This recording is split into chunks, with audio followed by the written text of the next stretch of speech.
Salut, ici c'est Hassan Bala, j'espère que tu vas bien. Aujourd'hui, je vais te parler d'un point sur le management, plus précisément la délégation. La délégation, le fait de déléguer, de confier une tâche ou une mission à une personne, à un groupe de personnes ou à une structure pour atteindre un objectif. Sache qu'en matière de délégation, la base c'est la confiance. La confiance en toi, la confiance en l'autre. Si tu n'as pas confiance en toi, tu as peur. Tu as peur que ton adjoint, ton assistant ou bien ton collaborateur ferait mieux que toi. Si tu n'as pas confiance en l'autre, tu as peur que cette personne ne sera pas capable, elle ne sera pas à la hauteur par rapport à cette tâche ou bien par rapport à cette mission. Et même si cette personne est compétente, tu as peur, tu doutes qu'elle va faire exprès pour bâcler le travail demandé. Donc, pas de confiance, pas de délégation. Une fois que la question de confiance est fixée et résolue, avant de déléguer, il faut définir clairement ces 3 points. 1. Les compétences.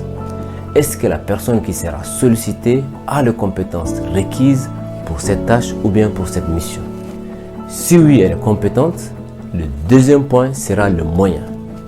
Quels sont les moyens à mettre à disposition pour que cette personne puisse réussir cette mission ou bien pouvoir exécuter correctement cette tâche? Ces moyens pourraient être techniques, financiers ou bien moyens humains. Le troisième point sera le pouvoir. Est-ce que cette personne sera limitée au niveau de son pouvoir ou bien tu vas donner le plein pouvoir à cette personne? Prenons un exemple. Supposons que tu es un entraîneur et puis tu seras absent pour le prochain match.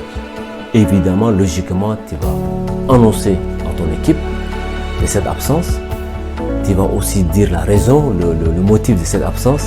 Et surtout, tu vas informer ton équipe que ce sera ton adjoint qui va diriger les matchs. Donc, ils doivent respecter ses consignes, ses choix et ses décisions. Celui qui sera le patron pour ces matchs. Donc, tu as donné le plein pouvoir à ton adjoint. Je te rappelle les 3 points à définir clairement avant de déléguer. Les compétences, les moyens à mettre à disposition et le pouvoir. Ensuite, une fois que tu délègues, tu assumes. Tu assumes que tu n'auras pas le plein pouvoir ou bien tu n'auras pas le contrôle total par rapport à la tâche ou bien à la mission déléguée. Donc tu assumes. Tu assumes que ton adjoint, ton assistant ou bien ton collaborateur ferait mieux que toi. Ou au contraire, cette personne va se planter, elle va échouer. Mais tu assumes une fois délégué. Tu assumes qu'une fois délégué, n'intervient pas derrière pour pouvoir ajuster ou bien bricoler un certain nombre de choses. Par exemple, le cas du match où tu ne seras pas présent, tu as annoncé à ton équipe que ce sera ton adjoint qui sera le patron. Donc, n'interviens pas juste avant le match ou bien pendant la mi-temps pour pouvoir effectuer des changements ou bien ajuster un certain nombre de choses. Non, tu assumes. Enfin, il y a les avantages. Quand on délègue, on motive. On motive son adjoint, on motive son assistant, on motive son collaborateur. Donc, n'essayez pas de déléguer seulement les tâches que tu n'aimerais pas exécuter. Il faut donner aussi des tâches qui sont intéressantes pour pouvoir motiver les personnes avec lesquelles on travaille. Quand on délègue, on forme son adjoint, on forme son assistant. Le jour où tu seras absent, où tu ne seras pas là, les services, l'équipe ou la boîte ne s'arrêtent pas de tourner. Il y aura des personnes qui vont prendre le relais. En déléguant, on renforce aussi le travail d'équipe, l'esprit d'équipe. On travaille collectivement, on renforce cela.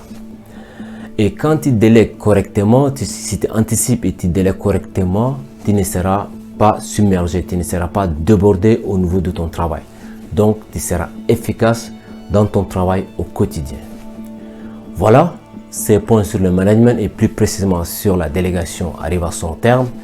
J'espère que ce sera utile pour toi. Je te dis à bientôt sur un autre point. Allez, porte-toi bien. Bye bye.